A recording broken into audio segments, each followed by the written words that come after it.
Good morning, good afternoon, good evening, wherever and whenever you are. My name is John, or Last Frontier Bricks, and this is my review of the LEGO Marvel 2021 Daily Bugle Modular Building. It is set number 76178, comes with 3,772 pieces, plus a whopping 25 minifigures, and came out in 2021 at a retail price of $300, though that price would eventually get raised to $350. But even at that price, it's still beneath that 10 cents per piece price point that everyone seems to think is the gold standard for LEGO sets, even if it's more of the exception. This freaking set, not only is it the very first LEGO Marvel modular building, which would eventually be followed by the Avengers Tower, Sanctum Sanctorum, and the X Mansion, I do believe it also holds the title of the very first licensed modular building. Take a look at the front of the box. We see the full set in all of its glory with so many of those 25 figures. With all 6 of your villains. You got the Sandman literally tearing up the ground. You got Carnage harassing a taxi. And then you got Venom and Mysterio climbing up the right side of the building. Doc Ock is climbing down from the top. And Green Goblin is literally blasting himself out of it. But you also got quite a few heroes, some of which, like Daredevil, Blade, and Punisher, we thought we would never get as LEGO minifigures. And on top of that, we also have Firestar, which is the very first time an X-Men has ever shown up, and a set that isn't focused on the X-Men. And I also like the addition of the symbol up there in the top left corner, Daily Bugle, assembled from the Spider-Man universe.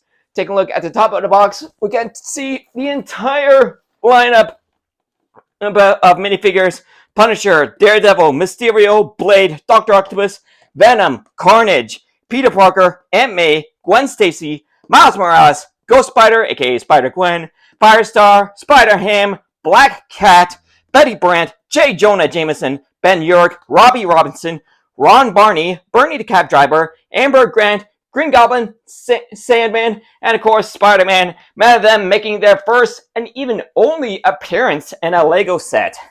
Taking a look at the back of the box, we can see not only the exterior from the back, but also many of the interior rooms, like J. Jonah Jameson's office, the Spider-Man office, there's the newsroom, and one other room where you can blast a part of the building off. And you can also see how all 4 floors plus the roof are assembled. And you also have the dimensions of the set, with it being 25 centimeters or 9.8 inches wide with the base plate, and a whopping 82 centimeters or 32 inches tall, counting the antenna on top. That is one big building. Let's go ahead and get this box open. It does have the tape, so you don't have to damage the box in order to get it open. Let's take a look at what all is inside this box. So we've got 1, 2, 3, 4, 5, 6, 7, 8, 9, 10, 11, 12, 13, 14, 15, 16, 17 bags so far. We also have on the large boxes containing even more bags. I'm sure our instruction manual is in here as well. Let's go ahead and get this open. This also has tape, fortunately.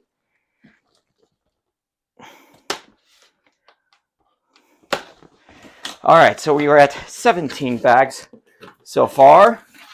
So 18, 19, 20, 21, 22, 23, 24, 25, 26, 27, 28, 29, 30, 31, 32, 33, 34, 35, 36 bags apart, one large gray base plate. And we got our instruction manual in the usual file folder. We'll go ahead and get that open real quick.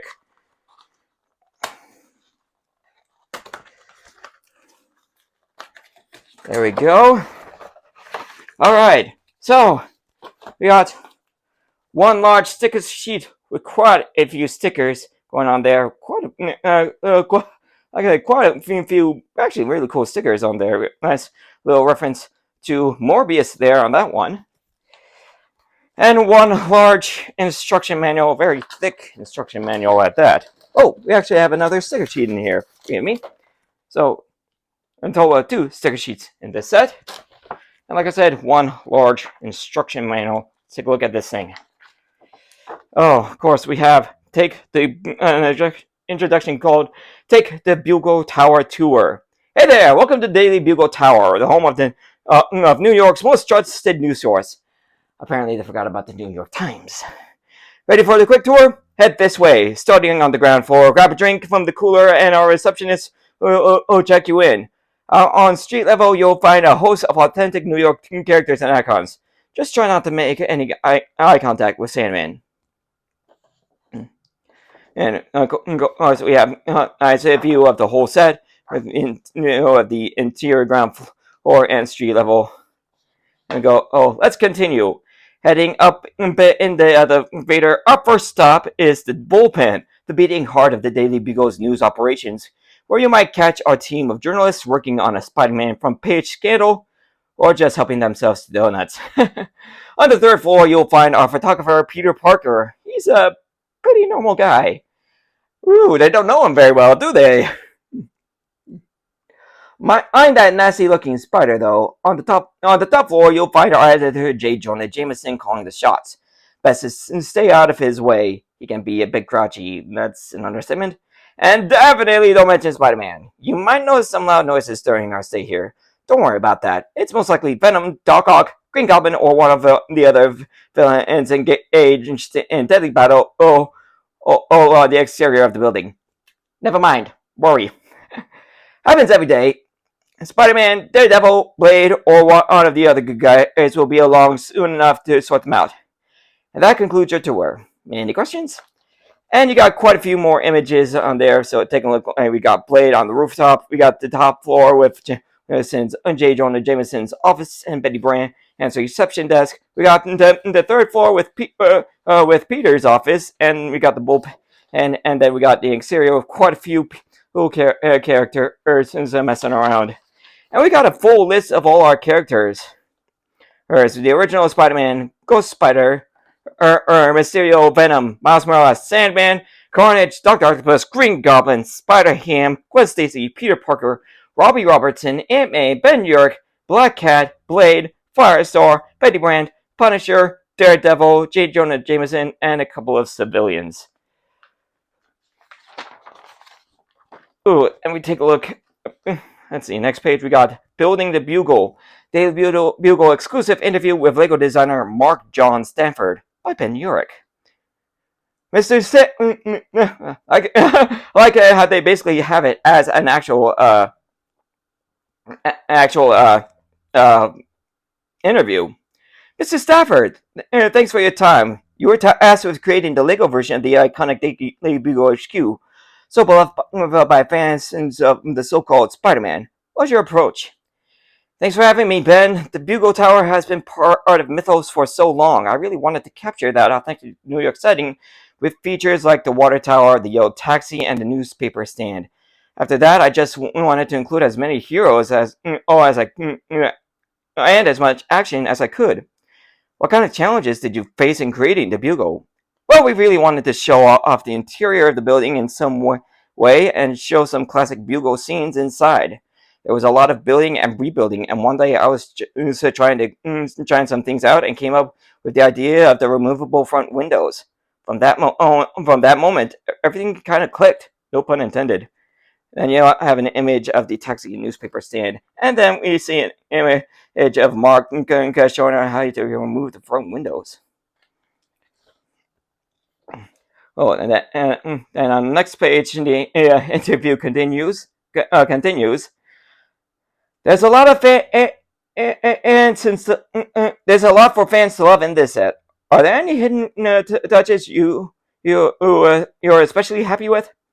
You know, there's a rat in the alleyway. That's a little fun little callback to the rodent who challenged the course of destiny by walking across the control panel in Avengers Endgame. Huh, I was not expecting there to be an Endgame reference in the Spider-Man set. And how about you? What characters or elements? What character or element is your personal favorite? As a Daredevil fan, getting the green light to include the first ever Lego Daredevil was really exciting. I made sure he was in a prominent place right at the front end of the building in his classic bright red suit. It's a small thing, but he's been my personal favorite for a long time, so I was very happy with that. In fact, you can see an image of that Daredevil figure right over there. And then we also have some more interior shots of the building and showing how you can make all the floors separate from each other. Oh, then we have headline news interview with Lego graphic designer Mark Tranter. I'm a true Spider-Man fan, so I wanted to get as much of that universe into this set as possible. Fans will really enjoy the little jokes and references to classic stories, like the clone epidemic or Norman Osborn running for mayor. With each of the main characters in this set, I wanted to hint towards their backstory. So Daredevil has Nelson and Murdoch, and Blade has vampires spotted on the subway, which is one of my personal favorites. Then you can see a whole bunch of the newspaper articles. We see Spider-Man Threat or Menace, the classic one from the comics, a business page with Wilson Fisk, aka the Kingpin. Then we got the one straight out of Spider-Man 2, Doc Ock, still at large. Then we have Rhino escapes from zoo, which honestly, which is just ridiculous. Then we have Who is Spider-Man from Spider-Man 1. City Power Blackout, we need Electro. And then No Crime, no thanks to Spider-Man. And The Conspirator, which shows up in a UFO beaming up a bunch of cows. And then one of the stickers I specifically mentioned, panic as garlic supplies hit an all-time low. This just in, vampire spotted on subway, which again, nice reference to Mobius. And we have one more page called Daily Bugle, Stop the Presses! It's time to follow the instructions and create the story of the year. I'm sure it was for Lego, especially Lego Marvel. And then it just jumps straight into the build.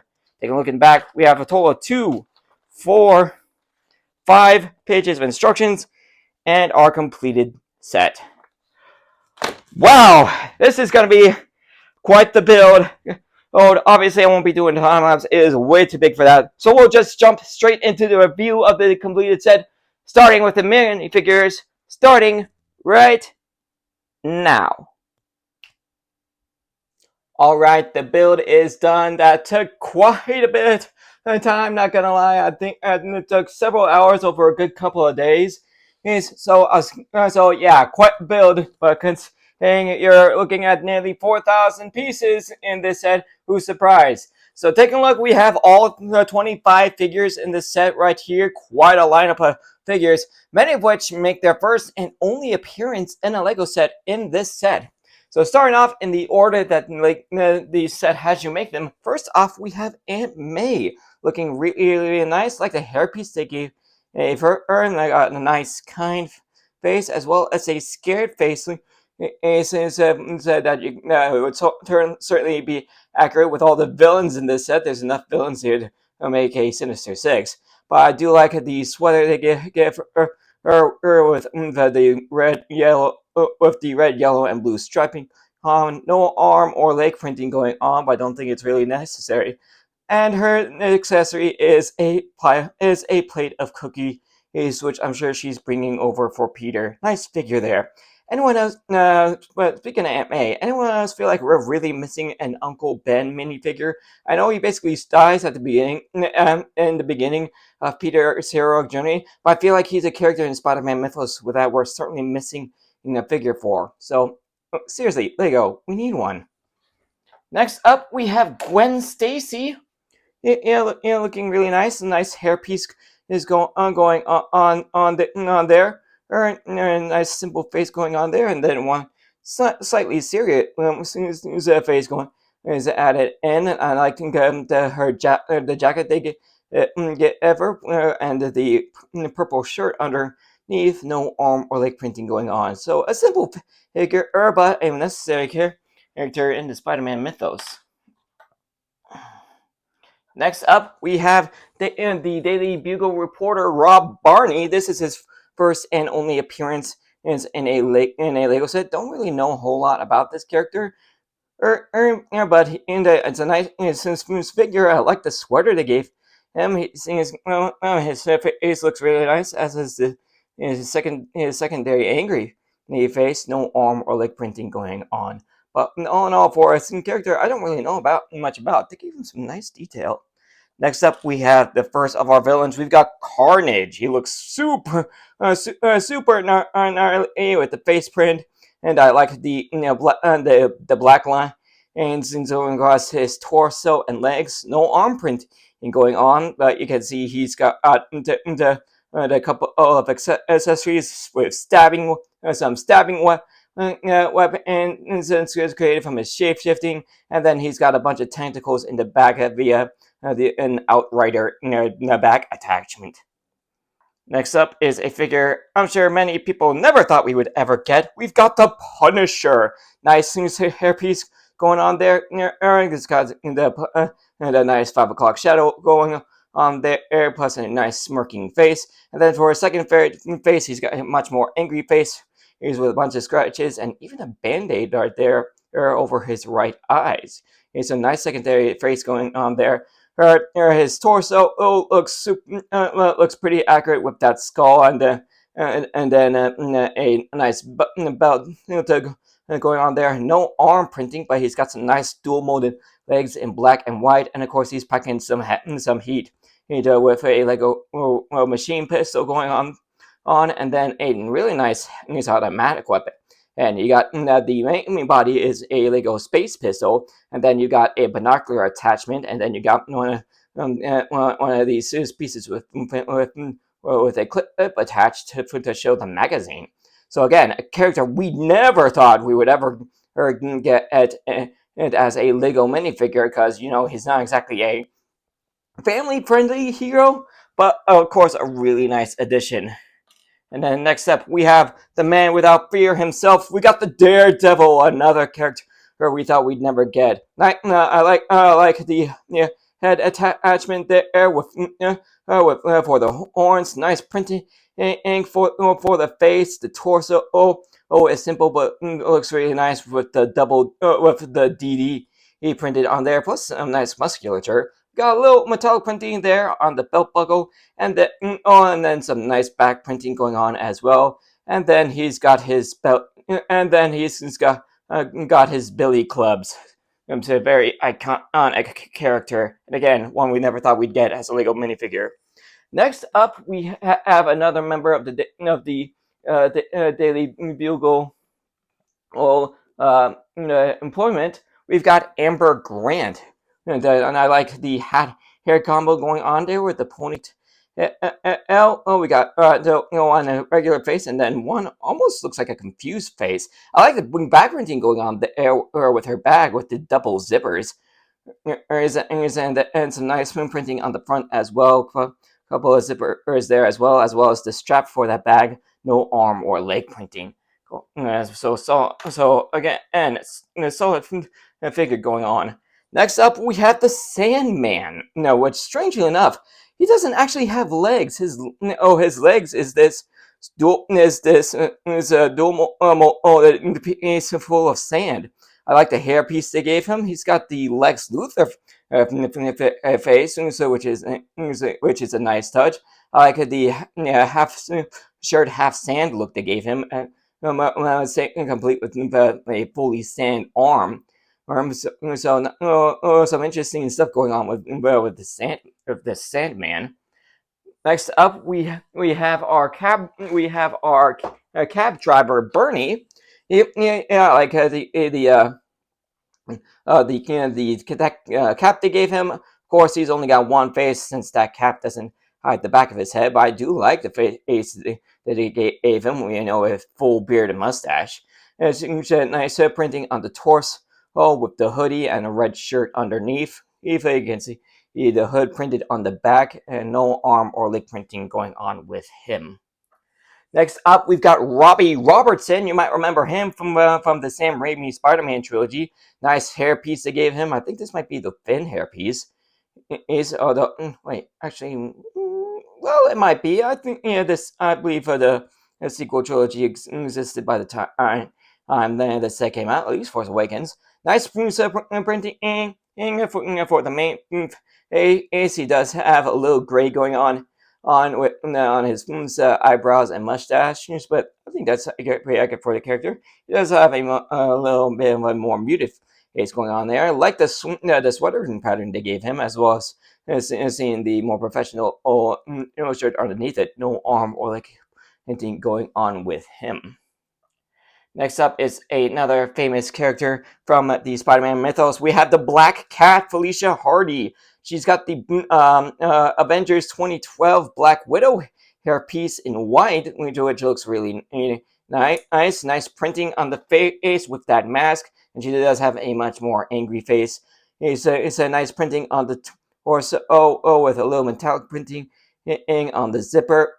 Nice musculature going on the torso, nice printing on the back, and she's got the same dual molded black and white legs as the Punisher, and her accessories are her iconic whip in black and a stolen diamond. Next up, we have famous Daily Bugle writer Ben Urich. Nice his hair paste is going on there, like the metallic printing there for his gold rimmed glasses, nice printing for the face, and a much more muted face in the back, like the checkered pattern going on there with his shirt on both front and back. Nice tie there, and no printed arms or legs. Next up, we have Mysterio. I like the dome piece. Gave him that iconic fishbowl look. Taking a look underneath the dome. Oh, look, there's nothing there. It's just a gray headpiece, which honestly just adds to the mystery of the guy. We never know who this guy actually is. I liked the cape they gave him. It's the nice, super soft and luxury material that I would love to have as bed sheets. Nice printing going on the back, where you can see a little bit of the vest, and a nice checker detailing. Nice printing on the front as well. Good muscle detail and a little metallic gray going on. And then I like the addition of the gold hands, no arm or leg printing going on. Next up, we finally get, you could say, one version of our main character. We got Peter Parker himself. Nice hairpiece going on there. I like the printing for the face. It almost kind of reminds me of the young Han Solo from the Lego Solo Star Wars story sets. It's but nice printing going on there. He's also got a bit of a scared face. Maybe he is acting as his Peter Parker persona, trying to make go during a villain attack, trying not to give away that he's Spider-Man. Nice printing and going on with the torso. The white is does have a bit of a red going on. It's fading in this, and so printing could have done a bit better. But I do like the metallic printing going on with his jacket's buttons. No arms or leg printing going on, but he does have an accessory of a carry-on bag. So a nice figure going on there. Next up, we have the Green Goblin. He's got the same bag as Peter does, probably for his pumpkin bombs. Like the dual molded headpiece they gave him, that so have his elf-like ears and the hood. Nice print and going on for his main face. Definitely the crazy happy face you often see on Green Goblin, and then he's got a much more angry face going on. And nice printing on the torso, where he's got all those rags and the chest plate underneath. Even I'm surprised they didn't give any metallic printing for the belt buckle. So that's a little disappointing, but he does have some nice printing on the legs as well. The legs aren't dual molded, but I do like that they add a little more green. So like you went sleeveless today. Next up, we've got Spider-Gwen. She's got the nice hood piece, nice printing with the eyes. Eyes is a nice printing on the torso as well as just a little bit of that the purple and green color. And I almost wish with the Gwen figure that they went with the same shade of green, but I think it's a little too dark for that. But that would have been a nice little nod that she is this is Spider Gwen. But again, nice printing on the torso. No arm or leg printing going on, but nice figure. Next up, we've got Betty Brand, J. Jonah Jameson's secretary. You might remember her being betrayed in the Sam Raimi trilogy by Elizabeth Banks. It's a nice hairpiece.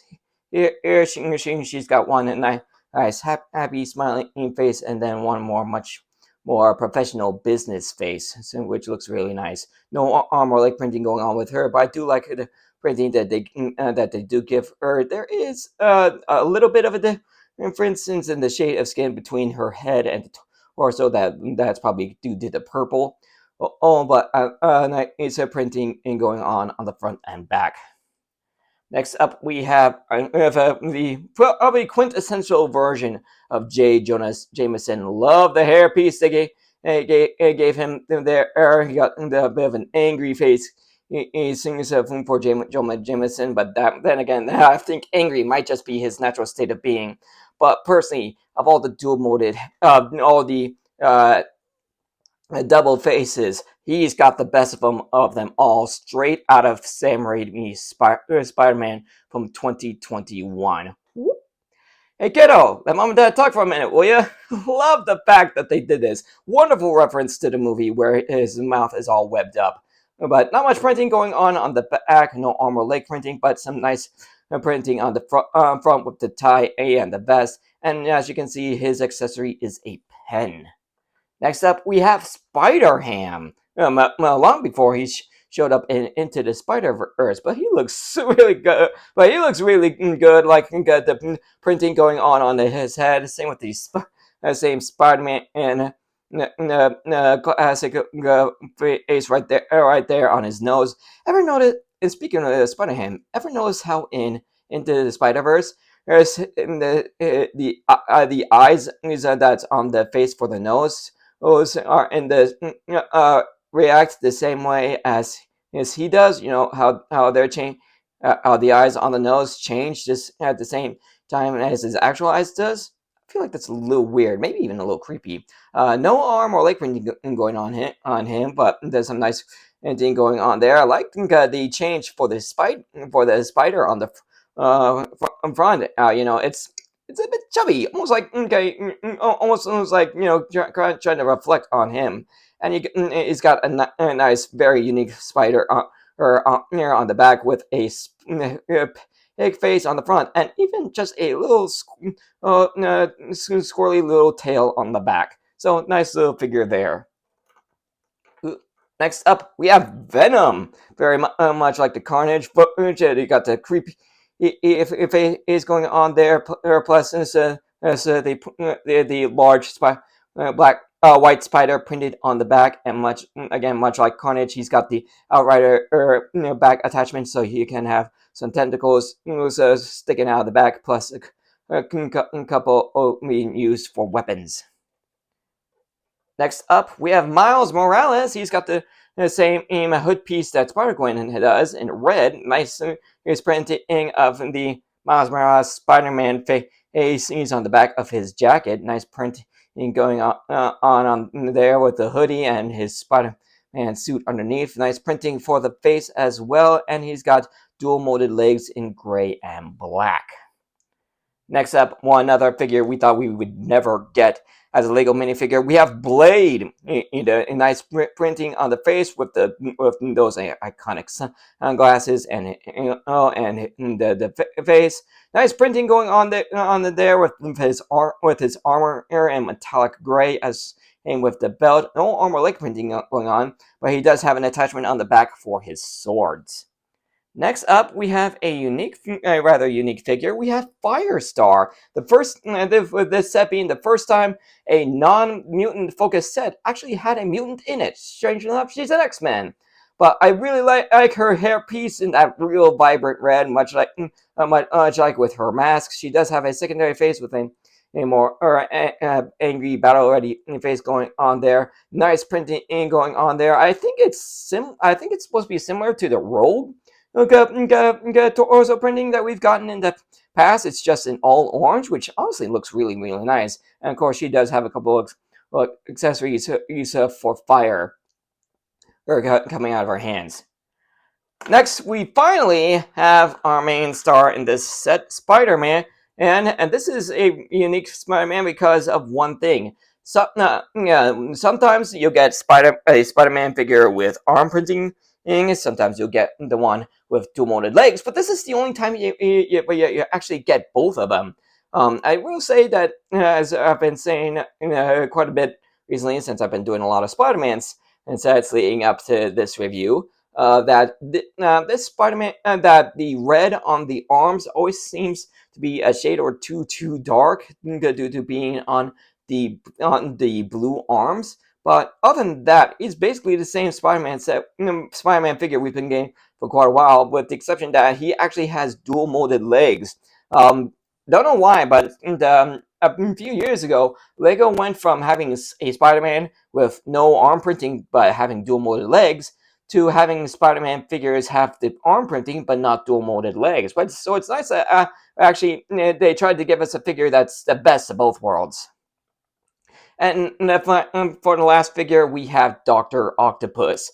There's a nice hairpiece going on, and I do like the main face they gave him, and a nice look for the goggles. And he does have a secondary, more muted face, like kind of thing the printing on the back, where it shows where the arms is physically attached to him, as well as that metal spine that you kind of see, that also attached to him. And he's got some nice printing on his torso. No arm printing or leg printing going on.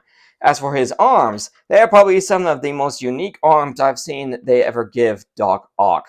They are attached to the Outrider back piece, and these were probably some of the most simple but also complicated arms that they've ever given Doc Ock. They take just two pieces. As you got like the minifigure pose piece that you'll get with the Lego minifigure packs every once in a while, as well as a one by one circular stud with a hole in the middle.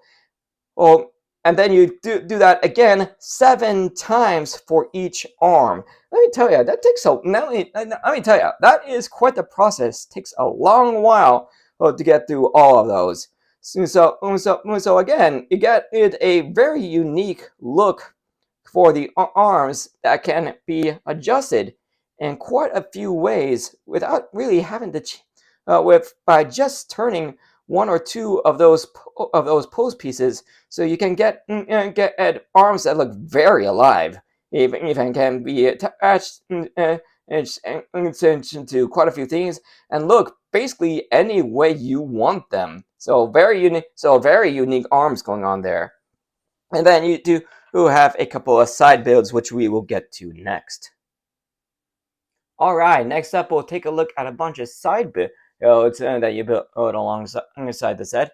First off, we got ourselves a taxi, which, let's face it, if it's going to be a set based in New York, you got to have a taxi, especially considering, spoiler alert, there's 18,000 taxis in New York City, with 13,000 of them being your classic yellow and the other 5 being more of a green color. I looked it up.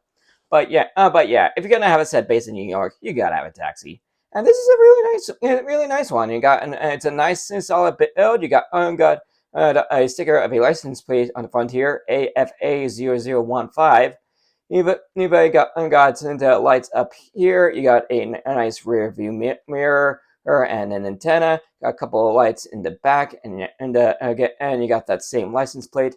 And there's enough space in there which you can just take the top off, and there's enough space in here to get both Bernie and one passenger in the car. So it's a simple build, but it looks really nice. Next, except for your side build, is not really a thing all by itself, but it's more of an extension for Sandman. And this is a really nice build where he basically looks like he just busted his way right out of the street or sidewalk. Similar to you actually get a similar build to this in the $30 Spider-Man 3 Epic Battle. Link in the top right corner of the screen if you haven't seen my review on that set.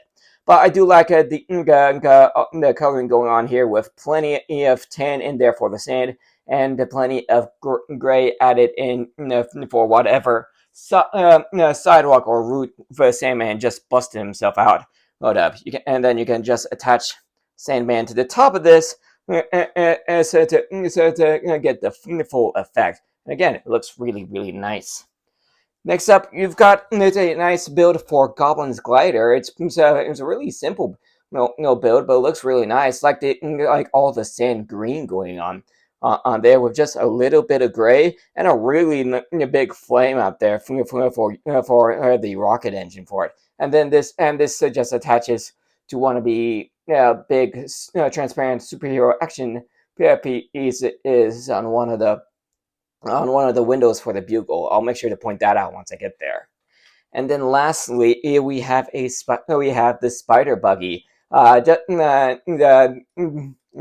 it's really nice. It's a simple whole build. Oh, you got a couple of stickers on the side, as well as on the front for the front headlights. And then you got a little bit of a roll cage going on there. And I know it's not official, but as far as I'm concerned, this is the buggy version of Spider-Man you see in Across the Spider-Verse Peter parked car. So go if I go with that. I think it's cool. Anyway, that's all your side builds. Time to go on to the main building.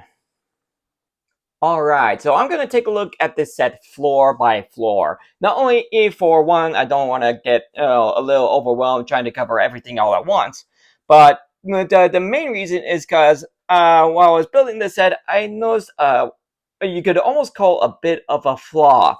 While most of the other floors on the Daily Bugle has one of the window panes that you can just remove and to take a look into the interior, you can't do that with the first floor. That there's no way that you can't just like take off the door here and to take a look at the interior. The only way I can really show the interior of the first floor is straight through the roof. Probably one of the reasons why when they designed the Avengers Tower, they made that whole giant glass wall bit that you can just remove from the side and look at the entire interior all at once, because you can't do that with the first floor here. Anyway, we'll take a look at the exterior before we look at the interior. Take a look at on the front. You got some nice tiling front window with a couple of metallic grill pieces out here as well, along with a couple of tiles with jumpers in the middle, so you can have a couple minifigure areas outside. Alright, you also have what appears to be a fire hydrant out here, along with some plants. I like the black and white checkered tiles here up front. You got your Daily Bugle front entrance here with the nice Daily Bugle sign. All three of these are stickers, unfortunately. You don't have one of the minifigure attachments here on the front, and with the box art showing that it's supposed to be for Daredevil. Take a look next to that. You got a nice little newsstand inside. So taking a look at that newsstand, we do have a nice printed newsstand sign that says comics, magazines, and postcards. Take a look inside. You can see quite a few of I Love New York and got postcards, and even one that shows off New York City with the Statue of Liberty. But the one that really draws my eye is the business one here with Wilson Fisk, aka Kingpin. Unfortunately, most of these guys, while the New York ones are all stickers, if I remember, the one with Kingpin is printed. And taking a look behind it, you can see the whole thing has a little air conditioning unit in the back there. And taking a look inside, you can see there's just enough space in there for one minifigure. Also, you can see that there's a couple of small kiosks, small attachments on the front, as well as a stack of newspapers with another printed newspaper which says "No crime, no thanks to Spider Menace." Yeah, so a nice little addition there. In fact, you'll notice one of the that the newsstand has one of the two technicals which you can use to attach this to other modular buildings. Swinging around back, you can see another large air conditioning unit with a dove in there, as well as a Spider-Man web, which if you lift that up, you can see there's a that there's a backpack hidden in the wall, probably a reference to the Insomniac Spider-Man game where you can find backpacks at Peter's webbed up all over the place, things where you can find little Easter eggs. And so also back there, you can see that there's a back exit to the door, but you can also see there's some there's some art done on here. One with the Green Goblin, one that says a message that said Eddie was here, probably in reference to Eddie Brock, aka Venom. Also, you can see back here you got a couple of trash bins. And if you've seen my reviews on the Avengers Tower and X Mansion, you'll know those had these as well. Well, this is where it started. This is where they first started showing up before Marvel sets. Inside one of them, you can see some trash, like some berries and a really old hot dog. Like if it's gone green, yeah, it's definitely trash. And then in the other one, I almost wonder if it's supposed to be for recycle because it's all a bunch of used aluminum cans. And oh, that's a nice little touch there. One for trash, one for recycle. Swinging around to the side, you can see the attachments for the other technically attachments. One of them is actually on a powered transformer, and then you'll notice that there's a wrap back there. As if you remember, as you might remember from my breakdown of the instruction manual, you'll know that that's a reference to the rat that got Scott out of the quantum realm in Avengers Endgame. But you can also see a New York sewer cover as well. And you'll notice that there's actually there's some cracks in this wall. That's because you can take this entire section off, and it can act as like a secret entrance into the building, or maybe someone's damaged the wall. But again, it's not really something you can use to show off the interior, or like what I want to do. Again, the only way to really access the interior is just coming in straight from the roof. So that's everything on the exterior. Taking a look on the interior, well, first off, you can see we got a large LED screen in here on a ball joint, so you can have it angled however you want. And it's a new special that says, "This just in, vampire spotted on subway, panic as gargoyle supplies hit all-time low." That's a reference there to Morbius, as said there. So again, that's on a ball joint, so you can basically have that at just about any angle you want. So taking a look at the interior of the first floor, you have a nice reception area. Taking a look at the back right corner, you can see there's an elevator there. Something else was so much like the garbage cans, and so it would later be integrated into both the Avengers Tower and the X Mansion. Along that wall, you can see a lineup of newspapers on display. First one says New York building. New building for New York City #1 newspaper, the Daily Bugle. Right there in the middle, you have Lego Man Walks on Moon, and then the third one has the infamous Spider-Man Threat or Menace. His headline with a caricature of Spider-Man holding New York in his hands. Although honestly, with that face, it looks more like Venom than Spider-Man. And below those, you have a security area with a nice table where you can see on clips. You've got a radio, and a pair of handcuffs just in case you need to arrest somebody who's getting into the area without clearance. There's that back door, or that you can see on the exterior. And then next to that, you've got a soda machine, with a sticker that says Web Juice. And then you have a nice little seating area. Yeah, with a couple of stands with more of those no crime, no thanks to Spider-Man it says headlines. Also, one thing I forgot to show in the exterior is that the door for this is not like a regular spinning door. It's actually a sliding door. Actually, okay. So you can actually slide this door. I can actually get my hand in there. There we go. And yeah, it just slides in and out just like that.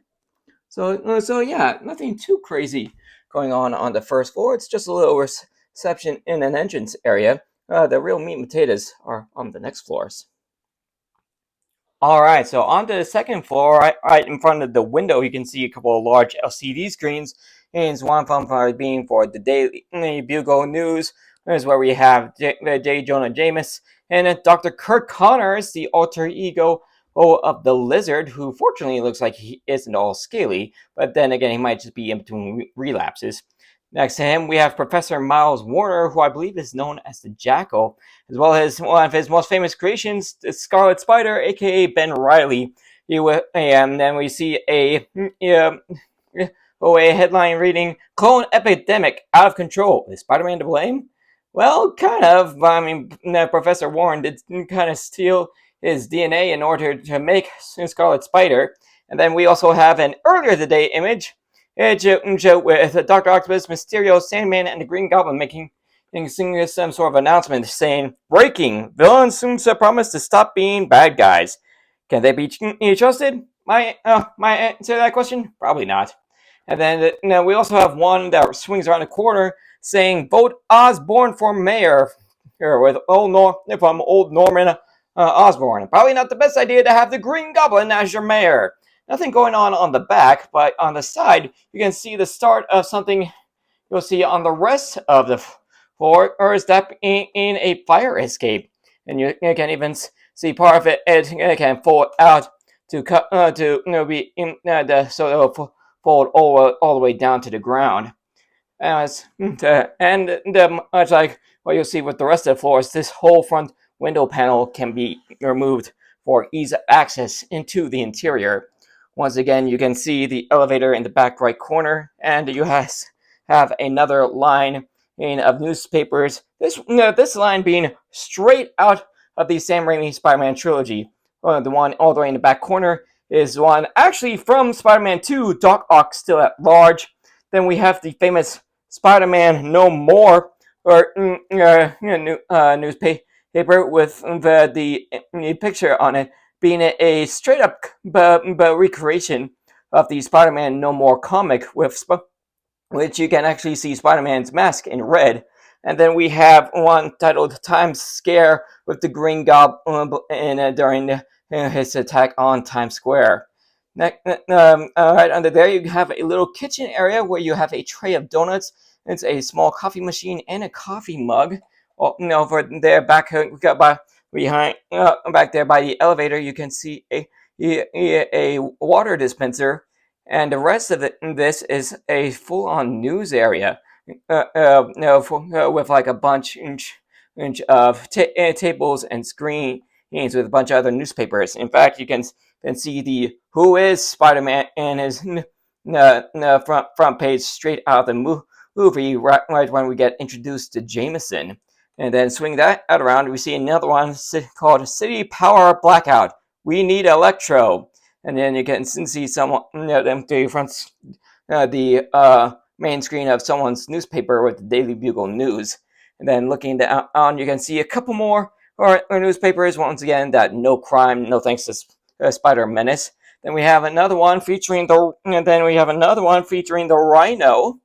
And then back under, and then back over there by the tables, we have Nelson and Murdoch win big lawsuit with Matt Murdock, aka Daredevil, being marked with a pair of red glasses.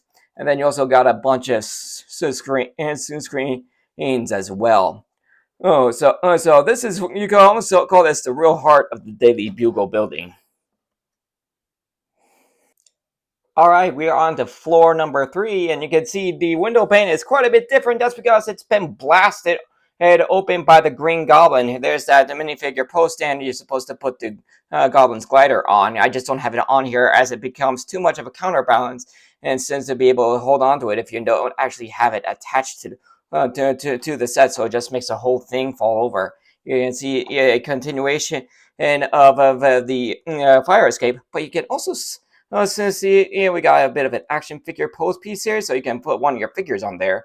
And then back over here, you can see, strangely enough, that on the third floor there is a door with a lamp over it, which makes more sense once you have the whole building put together. taking off that window, you can see there is a bit of a storage area, which doesn't seem to have been used all that much, especially considering there's a giant spider here as well as a big web. But you can once again see the elevator. Over here, you got a bit of a printer and copy machine, like the use of these small window pieces for that screen. You can see a stack of newspapers in the back. Go show off a magazine for a copy of a newspaper called The Conspirator, showing off a UFO getting ready to beam up a cow. You can see a couple of storage crates, a filing cabinet, as well as a camera and a box of pizza on it. But you can see that all that stuff covers up a door, or in order to make a secret office.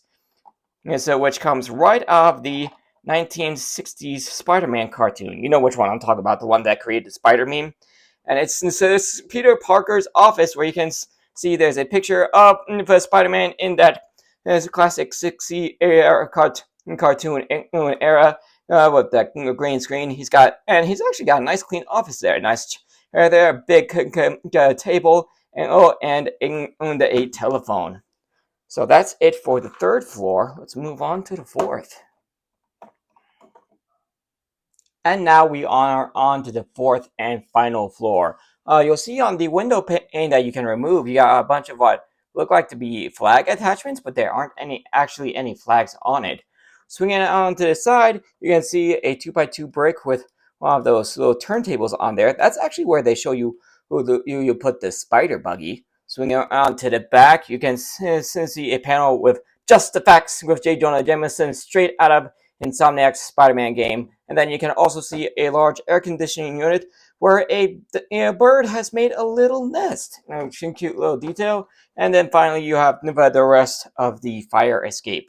Taking off the window panel, you can see there's two separate rooms here. You once again have the complete elevator there.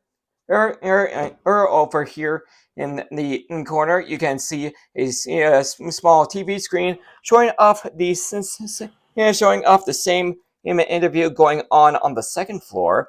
And this room is actually a small office. It's for Betty Brand. You can see a computer screen there on the table, as well as a computer screen. And she apparently has a missed call from Eddie Brock. Probably trying to tell her that he's going to be late for work because he's got some Venom work to do. And then over on the other side, you have J. Jonah Jameson's office. You can see behind, over there against the window, you can see a small cabinet with a coffee mug, as well as what appear to be a few trophies. Maybe one of them's a Pulitzer Prize. He's got a chair for his desk, and then on top of his desk, he's got a stack of newspapers, with the top one coming right out of Spider-Man 1 from the Sam Raimi trilogy. Reward for photos of Spider-Man, and he's also got himself a little computer set up with a screen. Although he's got something else in mind. He says sending an email once again, trying to tell Peter he's fired. Weird. I don't know why he keeps wanting to do that. Peter's probably one of his most loyal employees. I don't get why he's constantly wanting to fire him. So that is your fourth floor.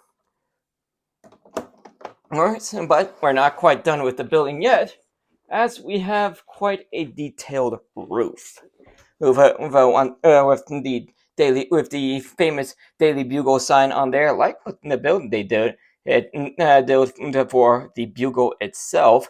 We got a water tower here on the back with a couple of stickers with the same Green Goblin style art you saw on that back door on the first floor, but just in green. And then you also have a sticker nod for Miles, and then you also have a large antenna,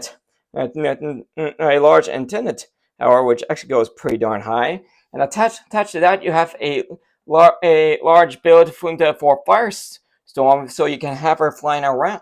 And then that is on a ball joint, so you can have it the angle to where its energy is either flying straight up, or you can angle the thing to have her flying around the building.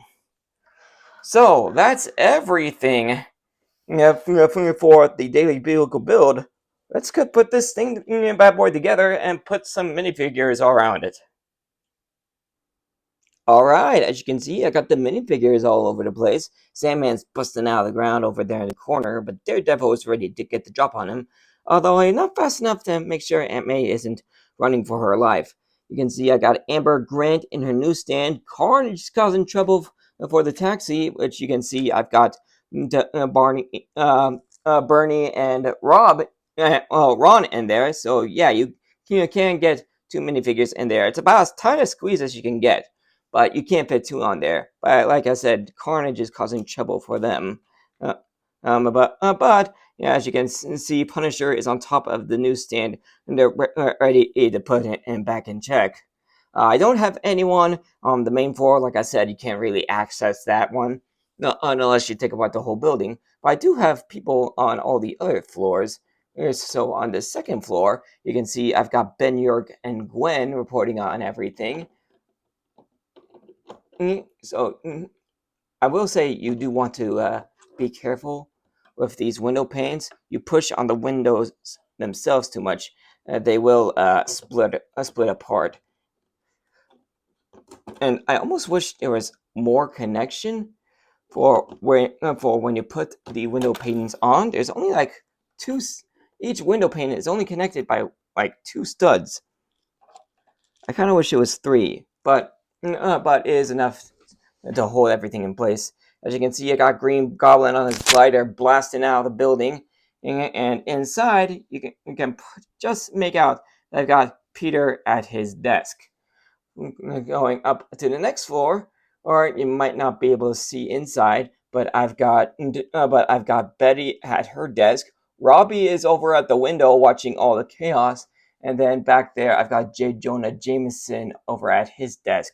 And there's a lot of chaos going on outside for Robbie to look at. I got the classic Spidey over there swinging from a web line. I know, which is included in the set. I apologize when I'm making that clear. But he's going after Green Goblin. Miles, who has one of the buildable web lines, which comes with the set, he's getting himself tangled up with Dr. Octopus. I got the Spider Buggy Peter parked car climbing up the wall. And then on the Daily Bugle wall sign, I've got Venom watching all the chaos. But you better watch out for Firestar flying up there by the antenna, as I'm sure many of you are aware of. Fire is one of Venom's kryptonites.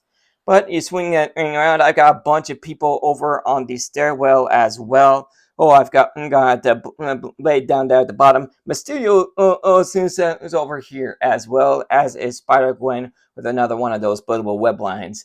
And for the last two figures, I got Black Cat with that stolen gem. And as you can see, there's a reason why they had that door on the back of the third floor. The third and fourth floors are a few studs thinner than the first and second floors. So there's just enough space back there to make something of a balcony. So yeah, a bit of a secret exit. So yeah, you can see Black Cat's gotten herself a hold of that diamond. But she better watch out for Spider-Ham hanging on top of the Just a Facts poster. So, as you can see, you can fill up both of the building's interior and exterior pretty well with the assortment of figures provided. So that's everything this set includes. Let's go ahead, head out to the outro, tell you what I think of this monster of a set. So just take a quick comparison to the Daily Bugle to the next Marvel modular building they made, the Avengers Tower. The Avengers Tower technically has a good deal more tower to it, although technically with the antenna Firestar is on, it is almost the same height, strangely enough. So I just thought I'd throw in a quick little comparison of the two buildings. But as for the Daily Bugle, oh boy, what a set! It's huge. I mean, again, you're looking at I believe it's like 32 inches high. So again, pretty tall.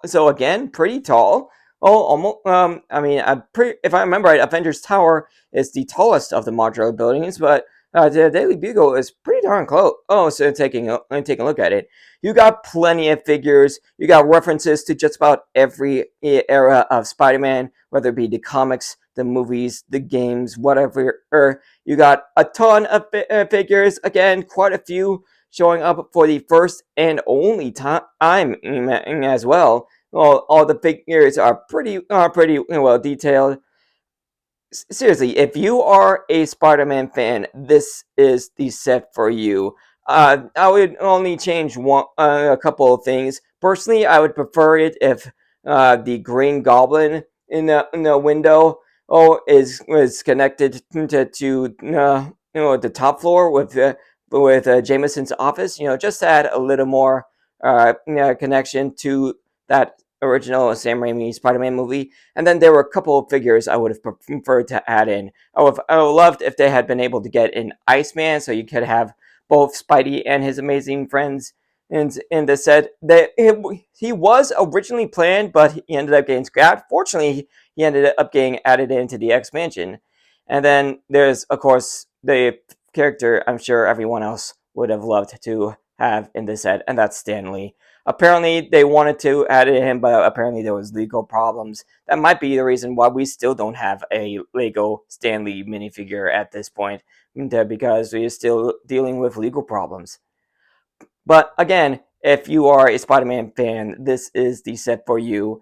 If you can get a hold of the set, oh, absolutely get it. You're going to love it. So that is the end of this review. Thank you for joining me for it. If you guys enjoyed it, you know what to do. Hit like, subscribe, all that stuff. Ring the bell to be notified of all videos as soon as they become available. Check out my channel and some more of my content, including all of my LEGO Marvel set reviews on the end screen in just a few seconds. And I will see you all in the next video. Later, everybody.